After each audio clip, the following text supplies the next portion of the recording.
Matapos umawit sa nagdaang SONA, panibagong milestone na naman ang ibinida ng singer na si Sofronio Vasquez, ang first Filipino Grand Champion ng The Voice USA na kasama sa ilalabas na album ang ilang music legends abroad. Narito ang report ni Showbiz Angel.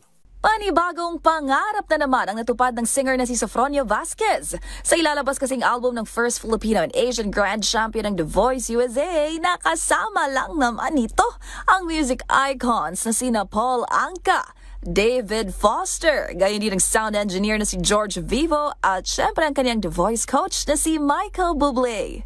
Alright, this is us, the boys. Two Canadians and a Filipino. Paul Anka, Sofronio Vasquez, Michael Bubble. Sa inga ng mga awit na tubong Ozami City, ang naturang pagkakataoy akala niya sa panaginip lang daw posibleng mangyari. Labis naman ang pasalamat ito kay Bublé na isa sa mga naging instrumento sa pagkarami-raming doors of opportunity na nagbukas sa kanya.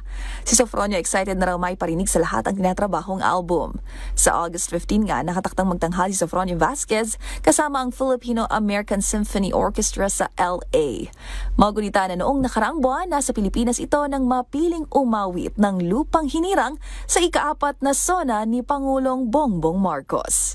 Para sa MBC TV Network News, ito po ang Showbiz Angel ng DZRH TV. Una sa Pilipinas, una sa Pilipino.